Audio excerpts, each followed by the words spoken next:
الحمد لله الحمد لله الذي حمدا كثيرا كما أمر وأشهد أن لا إله إلا الله وحده لا شريك له وأشهد أن سيدنا ونبينا مولانا محمدا عبده ورسوله. برادران کرام،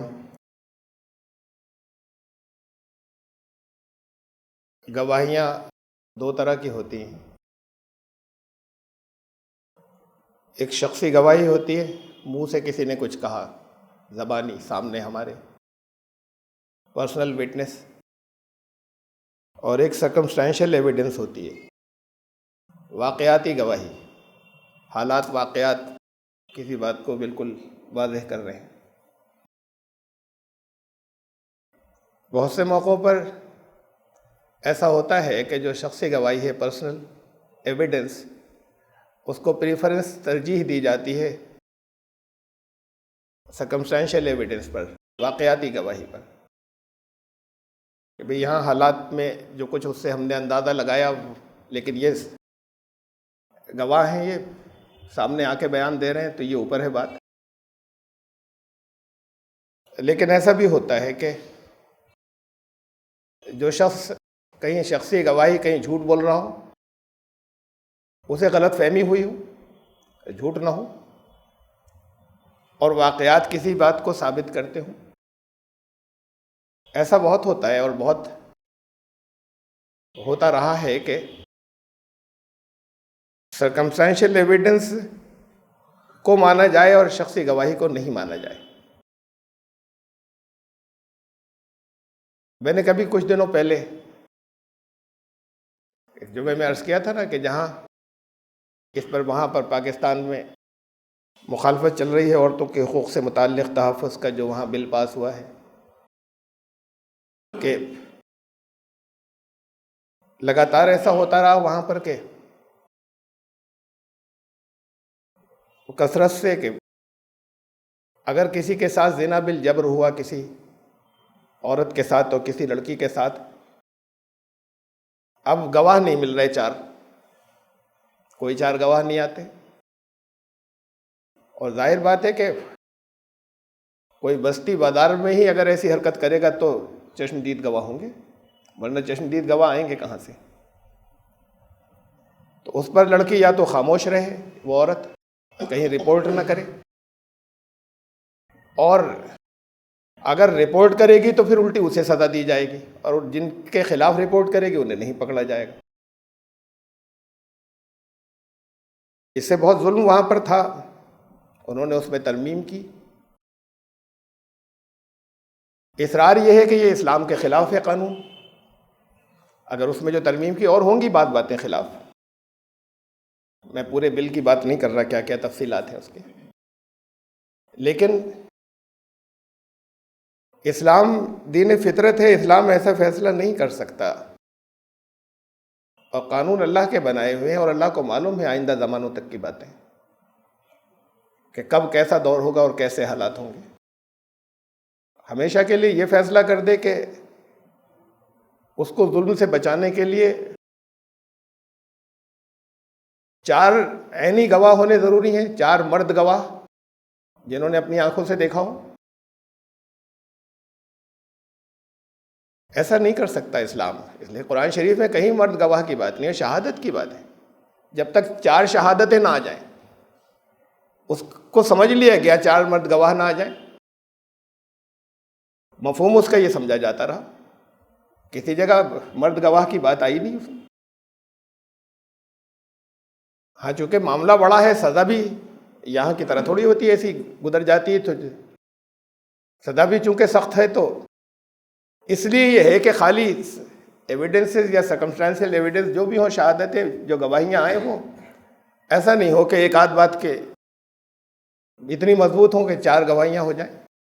گواہی شخصی ضرور نہیں ہے وہ. بہرحال ایک صاحب تھے، ان کا نام تھا، بڑے مشہور ہوئے ہیں روایتی قصوں کے اندر، مانا 13ویں صدی کے تھے، ملا نصر الدین صاحب. ان کی کہانیاں بڑی مشہور ہیں بہت سے ملکوں میں، 10 12 15 ملکوں کے اندر، چین تک کے اندر. تو اور افریقہ کے ممالک میں یونائٹڈ نیشن نے ان کا ایک سال ان کے نام پہ وقف کیا تھا. تو ان کا ایک قصہ ہے کہ مشہور ہے کہ کوئی صاحب ان سے ان کا گدھا قرض لینے آئے مانگنے کے برابر کے گاؤں میں جانا ہے مجھے، اور وہاں میں چلا جاتا، کچھ سامان بھی لے کر جانا ہے، میں شام کو واپس کر دوں گا. وہ دینا نہیں چاہتے تھے ملا. انہوں نے کہا کوئی اور لے گیا، میں نے کسی دوسرے کو ادھار دے دیا ہے. اسی وقت گدھا اندر سے بول پڑا. آوازیں آئی تو ان صاحب نے کہا کہ تو گدھے کی آواز آپ کے گھر میں سے آ رہی ہے، تو گھر میں ہے موجود. تو انہوں نے کہا کہ تمہیں میری بات پہ یقین ہے یا گدھے کی بات پر؟ میرا اعتبار کرو گے گدھے کا کرو گے؟ تو اب یہ بات یہ کہ وہ گدھا نہیں، وہ تو واقعاتی گواہی ہے. میں تو آپ لوگوں سے پوچھتا ہوں کہ انہوں نے کیا سوچا ہوگا؟ انہوں نے ملا کی بات پہ اعتبار کیا ہوگا یا گدھے کی بات پر؟ تو وہ گدھا نہیں ہے، وہ تو واقعاتی گواہی ہے. یہ گدھا تو اس واقعے کے اندر آ گیا خالی. ایک شخص سامنے سے کچھ کہہ رہا ہے، واقعات نے اسے غلط ثابت کر دیا، تو وہ جنہوں نے سوال کیا تھا وہ کس کا یقین کرے؟ وہ ان کا یقین کرے یا جو اس کو گواہی اس کو ملی آس پاس سے اس کا یقین کرے؟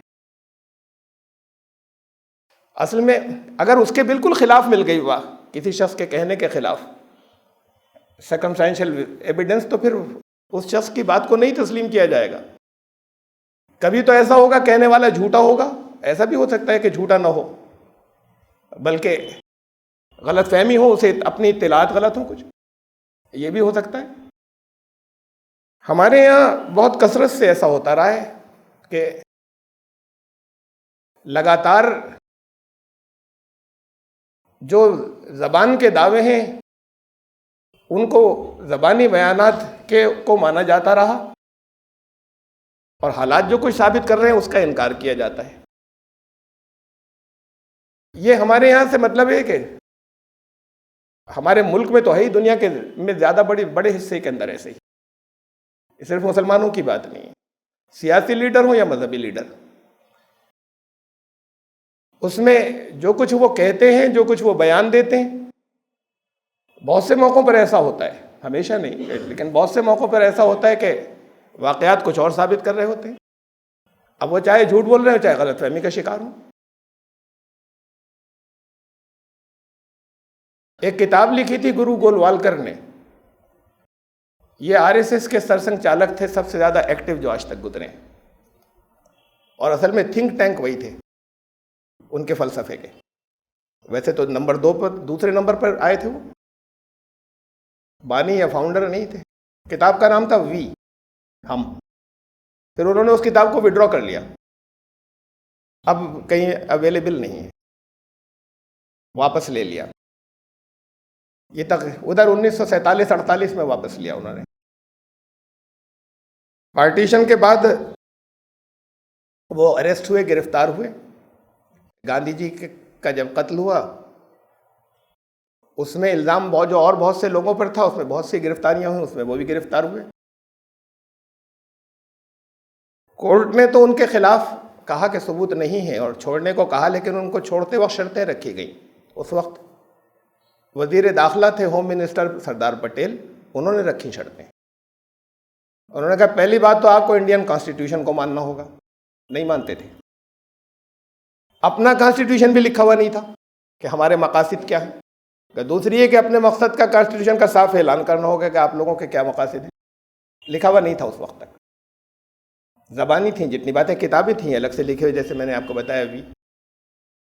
مل جائے گی کہیں کہیں، آپ کوشش کریں گے تو عجیب و غریب اس سے آپ کو معلوم ہوگا کہ چاہتے کیا ہیں اصل میں. اور پھر اس درجے کی ہے کہ انہوں نے واپس لے لیا، تو اصل مقاصد تو وہ ہیں، پھر جو اعلان کیا وہ کچھ اور ہے سامنے سے. تو پھر انڈین فلیگ کو نہیں مانتے تھے، انڈین کانسٹیٹیوشن کو نہیں مانتے تھے. پہلی مرتبہ پھر ان کو اس شرط پر چھوڑا گیا کہ ان سب کو مانیں گے، ماننا پڑے گا. تو پہلی مرتبہ انہوں نے RSS آفس کے اوپر نکلنے کے بعد جھنڈا لہرایا 26 جنوری 1950 پر. ایک بار اس سے پہلے اور 15 اگست 1947 کو جھنڈا لہرایا گیا تھا، پھر ہٹا لیا گیا. پھر یہ نیشنل فلیگ جو ہے وہ 1952 میں اس لیے کو وعدہ کر کے آئے تھے کہ جھنڈے کا بھی احترام کریں گے، تو وہ جھنڈا لہرایا گیا بس ایک بار. پھر 52 سال تک نہیں آیا وہ جھنڈا، وہ RSS آفس کے اوپر 2002 میں آیا. 52 سال تک ان کے آفس پر، اور ان کے لوگ جگہ جگہ مدرسوں پہ جا کے زبردستی لگاتے رہے، جا کے تمہارا جھنڈا لگانا ضروری ہے. اب ان کے منسٹر یہاں پر کہہ رہے ہیں کہ سارے تعلیمی اداروں کو جھنڈا لگانا ضروری ہے، اور 52 سال تک انہوں نے نہیں لگایا. یہ واقعاتی گواہی ہے، یہ ہے زبانی بات ان کی. اس میں سے کس حصے پر غور کریں گے اور کسے صحیح مانیں گے؟ ایک دو باتیں تھوڑی ہیں، بہت سی باتیں ہیں، تو میں صرف مثال میں چند رکھ رہا ہوں. لوگ بھول جاتے ہیں، اس لیے بتانی یاد دلانی پڑتی ہے، معلوم تو ہوتی ہے لوگوں کو. ہمارے وزیر اعظم جا کر ملک بہت سے مغربی ممالک میں، امریکہ میں جا کر یہ بیان دیا ہے کہ ہندوستان میں مذہبی آزادی خوب ہے. تو یہ تو شخصی گواہی ہے، یہ تو ان کے منہ سے کہی بھی بات تھی. ابھی امریکہ سے ایک وفد آ رہا تھا، ہندوستان کا دورہ کرنا چاہتا تھا، ایک ڈیلیگیشن USCIRF کا، یونائٹڈ اسٹیٹس کا، امریکہ کا سرکاری ہے، اور جبکہ امریکہ سے تعلقات بھی بہت اچھے ہو گئے. United States Commission for International Religious Freedom, بین الاقوامی مذہبی آزادی کا کمیشن تھا. وہ جائزہ لیتا ہے مختلف ملکوں میں کہ یہاں پہ کتنی آزادی ہے، اس کی رپورٹ بھی پیش کرتا ہے. وہ رپورٹ پوری دنیا میں شائع ہوتی ہے. انہوں نے ویزا نہیں دیا انہیں، یہ ابھی کی بات ہے، بالکل کل پرسوں کی. تو انہوں نے منع کر دیا، ویزا نہیں دیا. انہوں نے کہا بھائی سعودی عرب نے ویزا دیا ہمیں، افغانستان نے اپنے ہمیں آنے دیا، کوریا نے، ویتنام نے ہمیں اپنے آنے دیا، پاکستان نے اپنے آنے دیا. ان تمام ملکوں کے ریکارڈ تو بہت خراب ہیں مذہبی آزادی کے معاملے میں. چین نے اپنے آنے دیا، مذہبی آزادی کے معاملے میں بڑے ریکارڈ خراب ہیں، اور ہم نے رپورٹیں شائع کی جیسا ہم نے وہاں دیکھا اور جو سنا، اور یہ ہندوستان منع کر رہا ہے. انہوں نے ویزا ان کو نہیں دیا. تو یہ تو ہے واقعاتی گواہی، سرکمسٹینشل ایویڈنس، ہو یہ رہا ہے. اور وہ زبانی بیان ہے کہ ہمارے ملک میں بہت مذہبی آزادی ہے. یہ جب زبانی بیان وہاں پر دیے گئے جہاں کا ڈیلیگیشن آ رہا ہے، جسے روک دیا گیا. اب یہ ان کے بیان کو مانا جائے گا یا اس واقعات کو دیکھا جائے گا کہ کیا ٹھیک ہے اور کیا غلط ہے؟ یہ کسی ایک پارٹی کی بات نہیں ہو رہی. میں نے 2 دے دی مثالیں آپ کو. یہ ہر سیاسی پارٹی کی بات ہے، سب کی. اس میں مختلف جگہوں سے لوگ ہوں گے، متعلق ہمدرد بھی ہو سکتے ہیں، لیکن یہ سب میں ہے. جو بابری مسجد کے اوپر میں جو مورتیاں رکھی گئیں وہ کانگریسی دور میں رکھی گئیں، انہوں نے نہیں ہٹوائیں جب تک عدالت میں کیس جا کر، اور وہ عدالت نے روک نہیں دیا، اس وقت تک انہوں نے ہٹوائیں نہیں. وہاں کی گورنمنٹ نے نہیں ہٹوائیں، وہاں کے ایڈمنسٹریشن نے نہیں ہٹوائیں. اور پھر وہاں پر جب اس کا تالا کھولنے کے لیے پہلے تو سیل کر دیا گیا تھا، تالا کھولنے کا نمبر آیا، وہ بھی ان کی حکومت میں ہوا. پھر شیلا نیاز بھی انہوں نے کروایا، شروعات بھی انہوں نے کروائی، اور پھر اعلان کیا تھا اس کے ٹوٹنے کے بعد. اس وقت کے وزیر اعظم نے، نرسمہا راؤ نے، کہ اسی دن اعلان آیا تھا، جو میں نے خود سنا تھا ٹی وی پر، کہ انہوں نے کہا تھا کہ اسی جگہ دوبارہ بنے گی. جو کچھ ہو رہا ہے وہ سب آپ کے علم میں ہے. تو میں کسی ایک پارٹی کو نہیں کہہ رہا، کسی دوسری کو بھی نہیں کہہ رہا. اور اصل میں چاہے وہ اتنا یہاں پہ وقت نہیں کہ میں سماجوادی پارٹی کی آپ کو باتیں بتاؤں، میں آپ کو مایاوتی کی بتاؤں کہ آپ معلوم ہے آپ کو بھول جاتے ہیں، یاد دلاؤں. میں بہوجن سماج پارٹی کی بتاؤں، اور اس سے آگے جو خالی مسلمانوں کی ہیں. ایک بہت بڑے سرمایہ دار ہیں یہاں پر، انڈسٹریلسٹ، ہندوستان کے بڑے لیول کے. ان کی کمپنی میں میرا بھائی جو ہے وہ وائس پریزیڈنٹ ہے. ذاتی ملاقات میں انہوں نے بتایا کہ ارے یہ ہم لوگوں کا اوپر سے ہوتا ہے جو کچھ ہوتا ہے، ہمارے آپسی تعلقات بہت اچھے ہوتے ہیں. تو انہوں نے، ان کا کہنا یہ تو زبانی میں یہاں پہ دے رہا ہوں، یہ تو کہیں پر کہیں پہ چھپا نہیں ہے. انہوں نے کہا ہماری جتنی زمینیں ہیں سنگھ پریوار کی وہاں پر آندھرا پردیش میں، ان سب کی حفاظت کا ٹھیکہ اویسی کے پاس ہے. اس کا پیسہ جاتا ہے، ان کا گینگ ہے، وہاں کا جو مافیا ہے، لینڈ مافیا، وہ ان کے انڈر میں ہے. پروٹیکشن کا ٹھیکہ ان کے پاس ہے، وہ سب ہماری حفاظت ہے، وہ وہاں سے ہماری مخالفت کرتے ہیں سیاسی، ہم ان کی کرتے ہیں. ہمارے آپسی تعلقات بہت اچھے ہیں اور ایک دوسرے کی مدد کرتے ہیں مختلف موقعوں. تو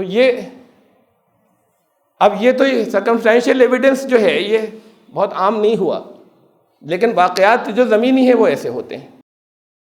ایک صاحب تھے، اب آج کے بچوں کو نام نہیں یاد ہوگا یا معلوم بھی نہیں ہوگا، یہ پہلے کے لوگ جانتے ہیں.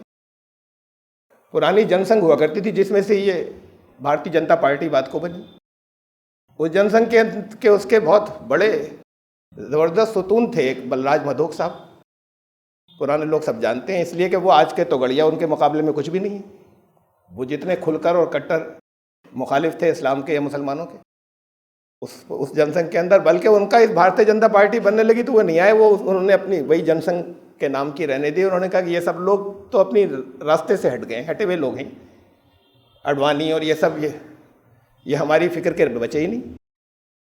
تو اور میں ایک واقعہ وہ سنا رہا ہوں جو مجھے خود براہ راست سنایا گیا. یہاں رامپور میں ایک صاحب تھے، انہیں بھی پرانے لوگ جانتے ہوں گے، مصر یار خان صاحب تھے. وہ ایک روایتی کردار تھے اس علاقے کے. بلاسپور کے گاؤں کے سرداروں، سکھوں کی عورتیں اپنے بچوں کو ڈراتی تھی کہ سو جا نہیں تو مصر یار خان آ جائے گا. تو ایک علاقے کے باقاعدہ ایک روایتی وہ تھے، تو خود براہ راست انہوں نے بتایا مجھے کہ ہم مدھوک کے یہاں بیٹھے ہوئے تھے، بلراج مدھوک کے یہاں. وہاں راجوری گارڈن میں ان کا گھر تھا. وہاں کچھ ڈسٹربنس ہلچل سنائی دی، تو انہوں نے کہا کیا ہو رہا ہے باہر ذرا دیکھو. کہا کہ پولیس ہے، دستہ ہے پولیس کا، انسپیکٹر ہے، وہ ہے کچھ پکڑ دھکڑ کر رہے ہیں، کوئی گو ہتیا کا کیس ہے کوئی. تو ان کا بلاؤ یہاں.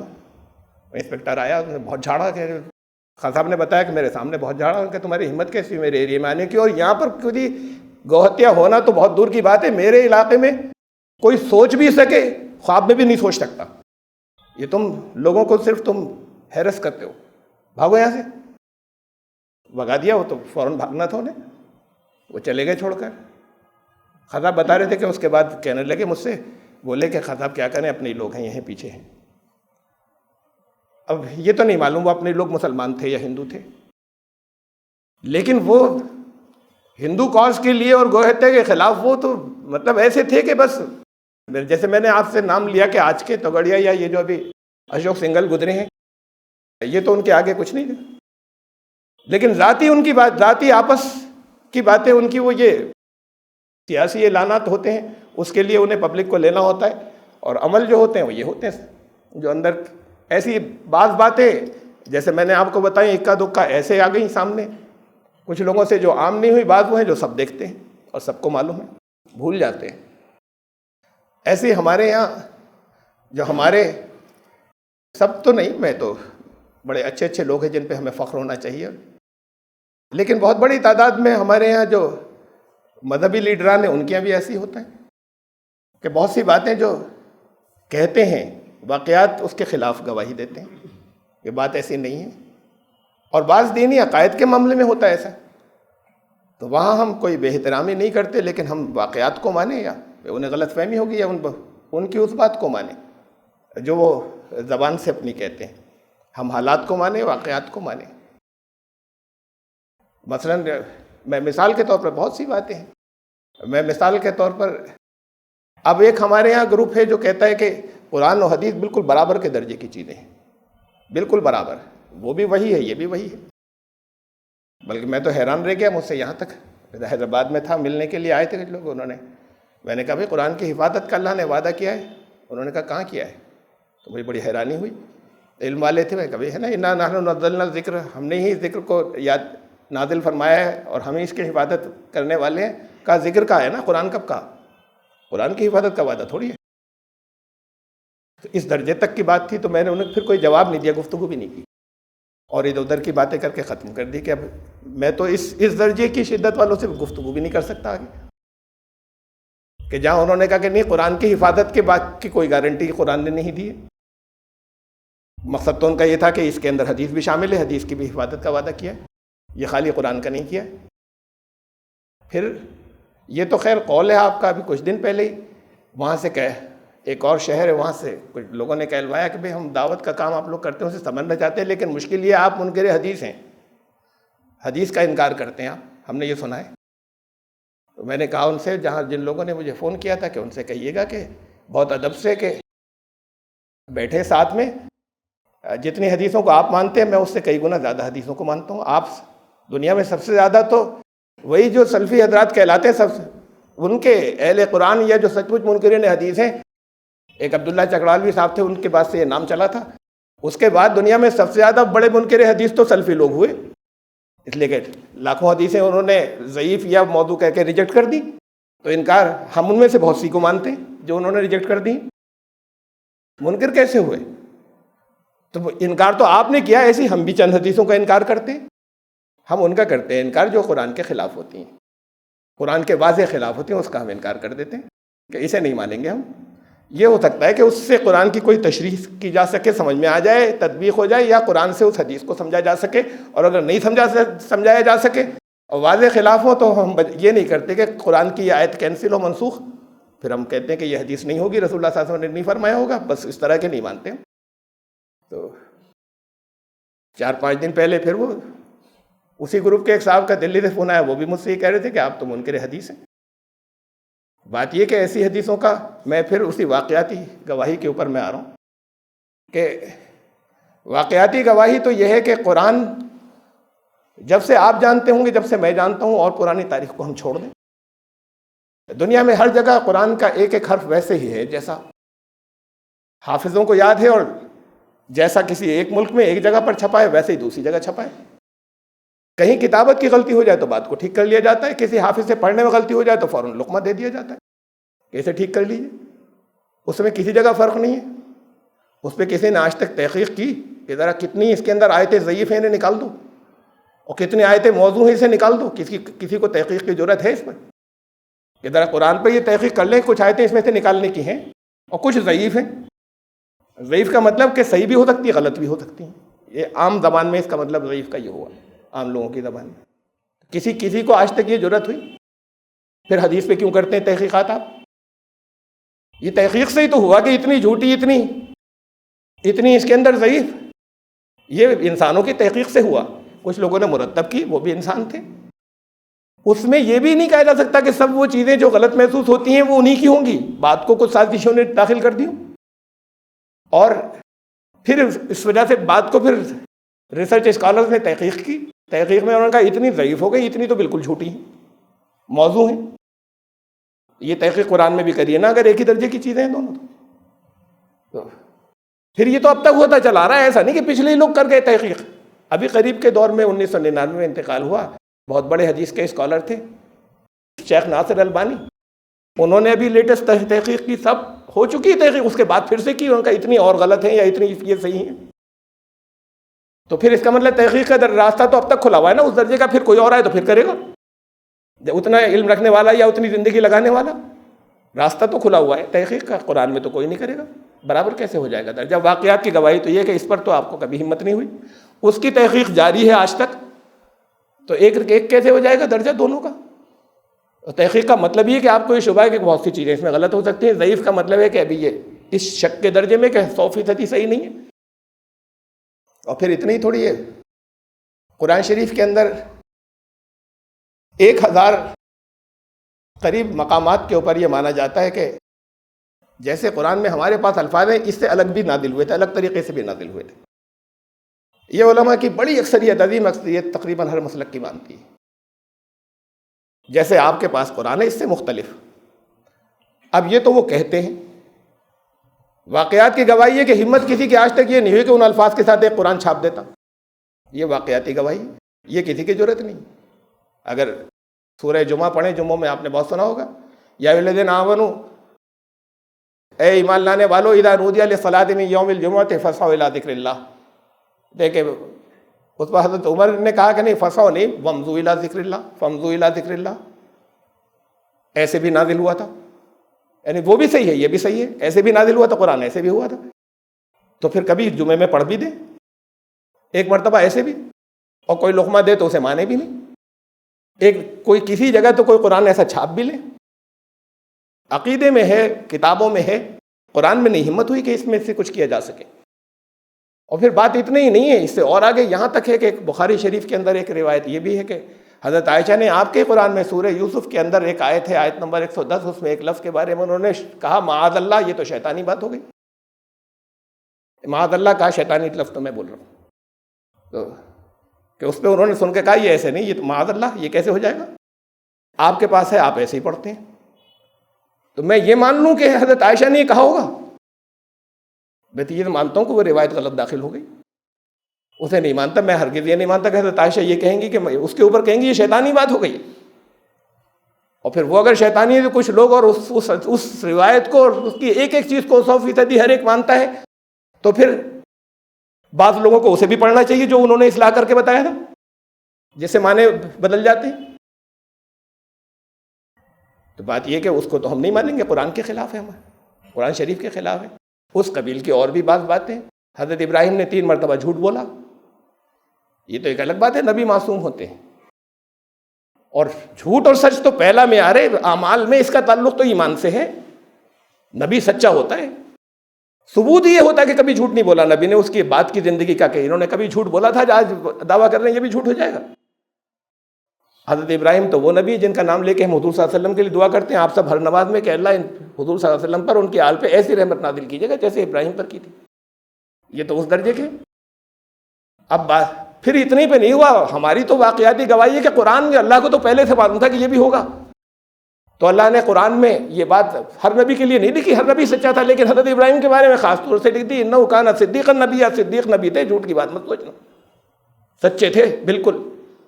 ہر نبی کے لیے لکھا بھی نہیں، حالانکہ ہر نبی سچا تھا، یہ کلام آیا بھی نہیں ہر نبی کے لیے، لیکن قرآن ان کے لیے آ گیا اس لیے کہ ان پر لگے گا الزام۔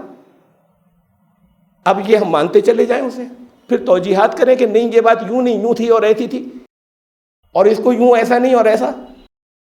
واقع قسم جو ہے وہ اس کی جو تو بالکل لیپا پوتیاں ہیں، وہ سب کہ اسے ہی خالی نہیں کہتے، بلکہ جو واقع کے خلاف ہو جائے اسے بھی کہتے ہیں، واقع کے خلاف ہی کو تو جھوٹ کہتے ہیں۔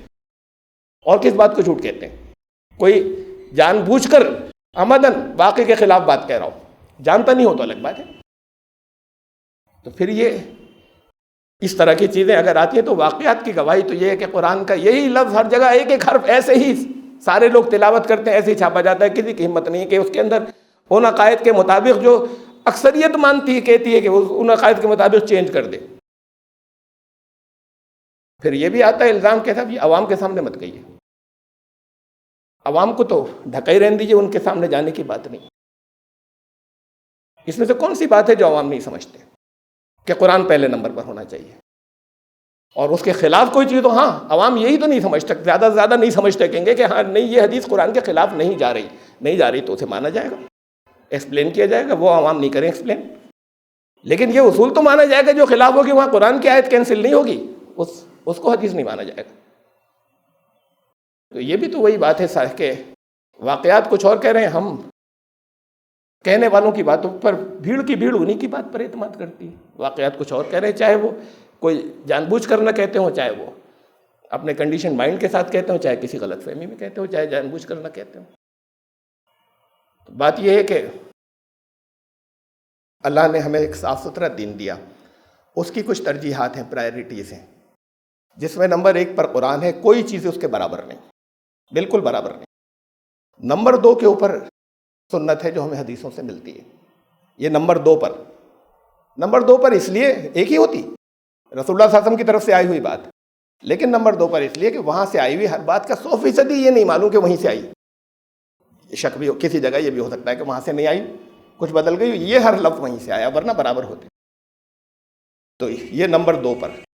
اور نمبر 3 پر غور و فکر، اسے فقہ کہتے ہیں، تفقہ، اسے فقہ کہتے ہیں، یہ نمبر 3 پر۔ یہ خود رسول اللہ صلی اللہ علیہ وسلم نے واضح کر دیا تھا کہ ترجیح یہ رہے گی، پرائرٹیز ایسی رہے گی، یہ میں اپنی طرف سے نہیں کر رکھ رہا یہ بات۔ حضرت معاذ بن جبل کو بھیجا یمن کی طرف، یہ گورنر بنا کر بھیجا تھا وہاں کا والی، وہ جب معاذ کیسے فیصلے کرو گے، انہوں نے کہا اللہ کی کتاب سے کروں گا، یہ نہیں کہا کتاب و سنت سے کروں گا، قرآن و سنت سے، کہا اللہ کی کتاب سے کروں گا۔ دریافت فرمایا اگر کسی وقت کوئی چیز نہیں ملی تمہیں اس وقت، یہ نہیں کہا نہیں ہوئی، کسی وقت کوئی چیز اس وقت نہیں ذہن میں حاضر ہوئی یا نہیں ملی، آپ کی سنت میں تلاش کروں گا۔ پھر پھر دریافت فرمایا کسی وقت اگر وہ بھی واضح طور پر نہیں مل رہی ہوگی تو سب کچھ آ جاتا ہے، نہیں مل رہی کسی وقت، کہا ان دونوں کی روشنی میں اپنی عقل سے غور کروں گا۔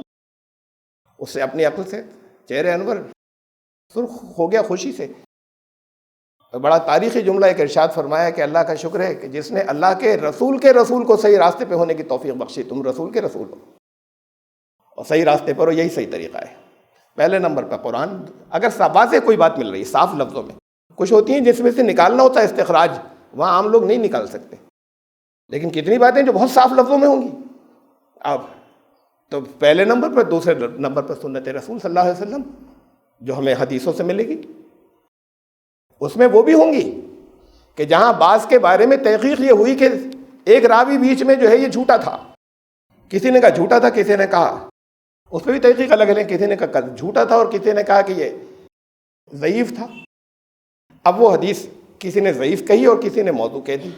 علم حاصل کرو چاہے چین جانا پڑے، یہ سند کی بنیاد پہ کہیں نا درمیان میں کوئی شخص جو جھوٹا ہو، جیسے لوگ جانتے ہیں جھوٹ بولتا ہے، زندگی کا ہر لفظ اس نے جھوٹ بولا ہے ہمیشہ، کبھی سچ بولا ہی نہیں ہوگا، ایسا تو نہیں ہوتا نا، کبھی سچ بھی بول سکتا ہے، بلکہ جھوٹا وہی ہوتا ہے کہ بہت سی باتوں میں جھوٹ بول دیتا ہے، لیکن اگر زندگی کے منہ سے نکلا وہ ہر لفظ شمار کریں تو 95% ہی سچی ہوں گی، 5% جھوٹ نکلے گا، اسے کہیں گے بہت بڑا جھوٹا ہے جو ہر وقت جھوٹ بولتا ہے۔ کبھی سچ ہو سکتا ہے کہ اس جگہ پر جھوٹ نہیں بولا ہو، لیکن یہ احتیاط کی بات تھی تحقیق میں کہ جس کے بارے میں معلوم ہو گیا کہ جھوٹ بولتا تھا یا کرتا تھا، انہوں نے کہا کہ یہ بھی بیچ میں آ گیا ہے بیان کرنے میں، تو اب اسے نہیں مانے، اسے ہم جھوٹی کہتے ہیں، تو اس کی بنیاد پہ جھوٹ ہی نہیں کہہ سکتے، آپ خالی ضعیف کہہ دیجئے، کم شاید سچ بولا ہو، ممکن ہے صحیح ہو، شاید جھوٹ ہی بولتا ہے تو جھوٹ ہی گڑھ لی ہو، تو اس کی بنیاد پہ جھوٹا کیوں کہتے ہیں اسے؟ میں تو واقعاتی گواہی رکھ رہا ہوں ایک سامنے، پھر یہ تو شخصی گواہی تھی۔ جب قرآن نازل ہوا، بالکل قرآن کے ساتھ ساتھ اللہ نے قرآن کی حفاظت کا علم نازل کیا۔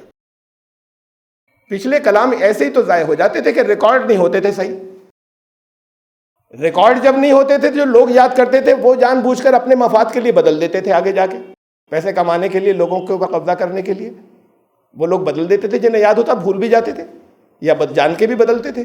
ریکارڈ میں ہے نہیں کہیں، اس لیے کہ وہ چیزیں تھیں نہیں موجود جن پر لکھا جا سکے، وہ یا تو کیڑے کھا جاتے تھے، کچھ دنوں بعد کرش ہو جاتی تھی، پتوں وتوں پر لکھتے تھے، یا وہ چٹانیں ہوتی تھیں اس پر کتاب لکھی نہیں جا سکتی پوری پتھروں کے اوپر، تو وہ چیزیں اس لیے ضائع ہو جاتی تھیں۔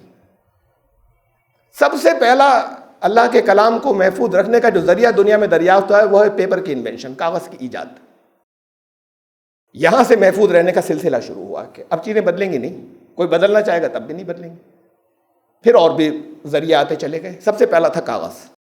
رسول اللہ صلی اللہ علیہ وسلم، ادھر اللہ نے رسول اللہ صلی اللہ علیہ وسلم کو بھیجا، ادھر چین میں کاغذ ایجاد ہوا 7 سال، اور رسول اللہ صلی اللہ علیہ وسلم نے کہا کہ علم حاصل کرو چاہے چین جانا پڑے۔ اب صحابہ کو یہ نہیں معلوم کہ کیا مطلب ہے، وہ تو چلے گئے بہت سے اس بات کے اوپر۔ صحابہ چین سے لے کر آئے ہیں کاغذ کے بنانے کا فن، تو یہ تو واقعاتی گواہی ہے کہ چین سے لے کر آئے ہیں، اور چین میں تو صرف ایجاد ہوئی تھی، paper industry develop Muslim world میں ہوئی ہے، بغداد میں ہوئی ہے انڈسٹری، صنعت تو بغداد میں ڈیولپ ہوئی۔ کاغذ آ گیا تھا جو انہوں نے بنانا شروع کر دیا تھا، صنعت نہیں تھی ابھی۔ حضرت عثمان نے کاغذ پہ لکھوائے قرآن کے نسخے، حضرت عمر کے دور میں آ گیا، اس لیے کہ رسول اللہ صلی اللہ علیہ وسلم نے کہا صحابہ چلے گئے، یہ تو واقعاتی گواہی ہے بھائی کہ وہاں سے آئے۔ ممکن ہے میں نہیں کہتا کہ بالکل انہی لفظوں میں اس کا مقابلہ کر کے انہی لفظوں میں نہیں یہ سچی ہے، لیکن آپ ضعیف میں رکھیے، شاید یا ہو سکتا ہے ان لفظوں میں نہیں ہو لیکن مفہوم یہی ہو، ہمیں تو واقعات میں تو مل رہا ہے کہ ایسا ہوا۔ اور ادھر قرآن نازل ہوا ہے، ادھر قرآن کو حفاظت، قرآن کی حفاظت کرنے کا علم نازل ہوا ہے، وہاں پر پیپر کی انوینشن، اور آ گیا وہاں سے قرآن۔ ذریعوں سے تو محفوظ ہوگا، اللہ کی طرف سے اسباب کے ذریعے ہوتا ہے، اللہ کے جتنے کام یہاں ہوتے ہیں۔ ایسے نہیں ہوتا کہ کتنے لوگ کہیں جلا دیتے ہیں، وہ کہیں بھسم نہیں ہو جاتے قرآن کے ساتھ میں کوئی شرارت کرتے ہیں، تو یہ تو اسباب کے ذریعے ہوتا ہے۔ روزی آپ کو کون دیتا ہے؟ مسلمان سے پوچھیں کہ اللہ دیتا ہے، خود کماتے ہیں آپ، یہ سبب بنتا ہے آپ کا خود کمانا، اللہ کی طرف سے اللہ ہی دیتا ہے۔ پیٹ کون بھرتا ہے؟ اللہ بھرتا ہے، جب تک اٹھا کے کھاتے نہیں پیٹ تھوڑی بھرتا ہے، سبب تو آپ ہی بنیں گے۔ تو یہ اللہ کے قانون ہے یہاں پر، ایسی حفاظت کے بھی اسباب فراہم کیے اللہ نے، جس سے قرآن کی حفاظت ہوئی، اس میں لوگوں کا حفظ کرنا بھی تھا اور یہاں پہ جو ریکارڈ میں آ جانا، وہ دونوں چیزیں شامل تھیں۔ تو یہاں ہم یہ ترتیب تھی، اس ترتیب کو جب چھوڑیں گے فرقے بن جائیں گے۔ اب ہم نام بدل لیں، مسلک ہیں صاحب، فرقے نہیں ہیں، مکاتب فکر ہیں۔ تو یہ نام تو کہیں دین نے لیے نہیں تھے، نہ نام مسلک لیا تھا، نہ مکاتب فکر لیا تھا۔ یہ تو وہ ہے جس کے بارے میں قرآن نے کہا ان ہی الا اسماء سمیتموها، یہ تو صرف کچھ نام ہیں جو یہ لے رہے ہیں، جن ناموں کی کوئی سند اللہ نے نازل نہیں کی۔ ما انزل اللہ بہا من سلطان، یہ تو کچھ کہا تھا دیوی دیوتاؤں کے بارے میں، لیکن ان تمام باتوں کے بارے میں جن کے لوگوں نے نام رکھ لیے ہیں اور اللہ کی طرف سے کوئی سند نہیں آئی۔ قرآن نے تو ڈیفائن کیا ہے فرقہ کسے کہیں گے، کہا فرقہ اسے کہیں گے جب دشمنیاں ہو جائیں تب فرقہ ہوگا۔ اس سے پہلے آپ نام رکھ لیجئے، ہم مسلک کو مان لیتے ہیں اور مکاتب فکر کو بھی مان لیں گے، جو دل چاہے نام رکھ لیں، لیکن اس وقت تک جب تک آپس میں دشمنیاں نہیں ہوں۔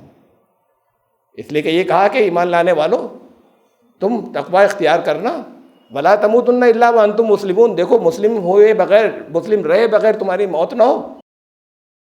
اور اس کے بعد پھر آگے فرمایا کہ واعتصموا بحبل اللہ جميعا ولا تفرقوا، اللہ کی رسی کو، قرآن کو مضبوطی سے پکڑنا، فرقے مت بنانا، فرقوں میں مت بٹنا۔ واذکروا نعمت اللہ علیکم اذ کنتم اعداء، یاد کرو پہلے تھیں دشمنیاں تمہارے اندر، آپس میں کتنے دشمن تھے۔ فالف بین قلوبکم فاصبحتم بنعمتہ اخوانا، اللہ نے دلوں کو جوڑ دیا، اب تم بھائی ہو گئے۔ بھائیوں میں اختلاف بھی ہوتے ہیں، دشمنی نہیں ہوتی۔ دشمنی ہو جائے تو بھائی نہیں رہتا، وہ خون کا ہوگا تب بھائی نہیں رہتا۔ دشمنی ہوگی اگر تو فرقہ ہوگا۔ یہ بتا دیا کہ فرقوں میں مت بٹنا، یاد کرو پہلے کتنی دشمنیاں تھیں، اب تم بھائی ہو گئے۔ تو پھر قرآن نے ڈیفائن کر دیا کہ جب نوبت دشمنی کی آ جائے تو پھر فرقہ ہے، اس سے پہلے آپ جو دل چاہے نام رکھ لیجئے۔ تو بات یہ ہے کہ یہ ترتیب جب بھی بگڑی تب ایسا ہوا ہے۔ کسی نے کہا کہ یہ ترتیب نہیں چلے گی، نمبر 1 قرآن، نمبر 2 سنت، نمبر 1 بھی قرآن، نمبر 2 بھی قرآن، نمبر 3 بھی قرآن، باقی سب جھوٹ۔ تو یہ صحیح راستے سے کہیں ہٹ گئے۔ کسی نے کہا عملاً، زبان سے تو نہیں کہا، لیکن نمبر 1 پہ بھی حدیث ہی کو لیں گے، نمبر 2 پہ بھی حدیث کو لیں گے، نمبر 3 پہ بھی حدیث لیں گے، اس قرآن سے کہیں ٹکرائے گی اسے کینسل کر دیں گے اس آیت کو۔ تو یہ بھی کہیں جگہ سے ہٹ گئے، بالکل جو عدل کی جگہ وہاں سے ہٹے گئی۔ اور کسی نے کہا اکثریت وہی ہے کہ نمبر 1 فقہ، نمبر 2 فقہ، نمبر 3 فقہ۔ ہاں ہم حدیث کو بھی مانتے ہیں، ہم قرآن کو بھی مانتے ہیں، لیکن عمل تو ایسے ہی ہوگا جیسا ہمارے امام صاحب نے کہہ دیا۔ فقہ والے آپ چاہے کوئی حدیث دکھائیں، چاہے قرآن کی آیت دکھا دیجئے، یہ بھی اوریجنل جگہ پر نہیں بچے۔